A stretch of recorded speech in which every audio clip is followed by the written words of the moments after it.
બરોબર છે ભીખાભાઈ.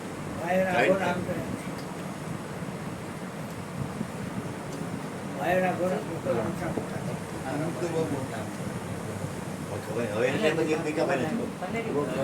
હા, અંગે હમણાં રાખી દો. તમારે કોપી આવી ગઈ? હવે કોઈ બાકી નથી? ચા કોફીમાં કોઈ બાકી હોય તો ચામાં હોય તો કહેજો.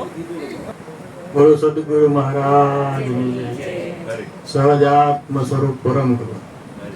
જે સહજ છે, આત્મ સ્વરૂપ છે, એ જ પરમ ગુરુ છે અને હાજર છે. એટલે હાજર છે એની જ યાદ આવે છે. બાપુ ઘણી વાર કહેતા હોય, ગુરુ શિષ્યને પૂછે છે, શિષ્ય ગુરુને પૂછે છે કે ભાઈ આ પરમાત્મા કેમ છે?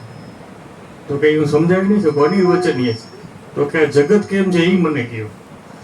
તો કે જગત છે ને એના વિશે હું તમને ન કહ્યું. માયા અનિર્વચનીય છે.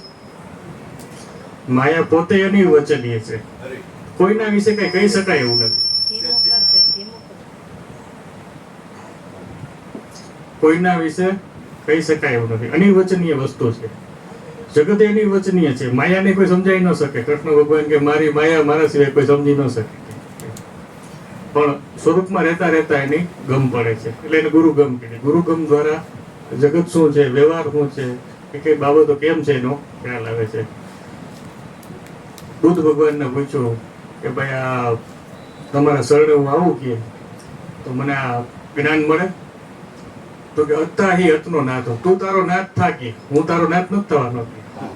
તારે તારું નાથ થવું પડશે કે તો જ આ પતશે, નકર પતશે નહીં. મહાવીર પાસે ગયા એ કે ભાઈ હું તમારા શરણે આવું કે મને જ્ઞાન આપો ને, આ સમજાવો ને. તો કે અશરણ ભાવ, કોઈની શરણે જાતો નહીં, કે તારા આત્માની શરણે જા.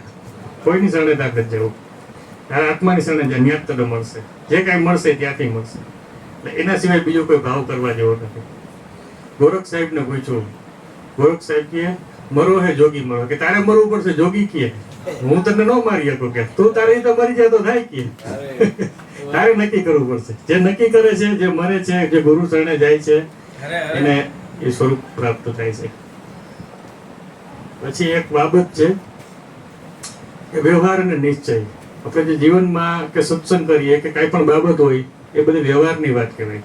વ્યવહારમાં શબ્દો વાપરીએ કે આપણે, પણ નિશ્ચયમાં કોઈ શબ્દ નથી. નિશ્ચય તમારું સ્વરૂપ છે.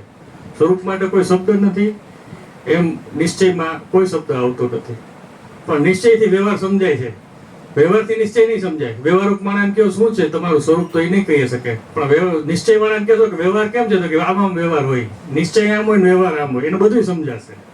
એટલે ત્યાં જવાથી, ત્યાં સમજવાથી, પોતાને જાણવાથી આખી ગોળાઈ પકડાય એમ છે. 360 ડિગ્રી નથી, નકર નથી પકડાય એમ. એમ જ નિમિત્ત અને ઉપાદાનનું છે કે ભાઈ જગત છે એ નિમિત્ત છે. જે કાંઈ બાબતો છે એ નિમિત્ત છે. લોકો નિમિત્ત છે, પરિસ્થિતિઓ નિમિત્ત છે, અવસ્થાઓ નિમિત્ત છે.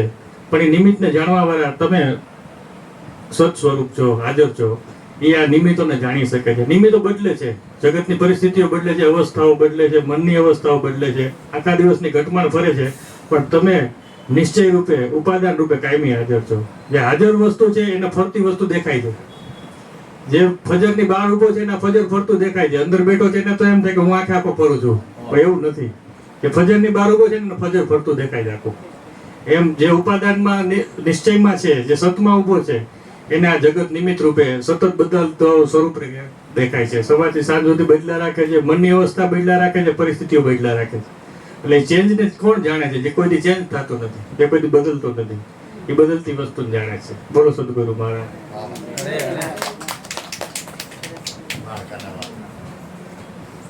લાવો તો માઇક લાઈવ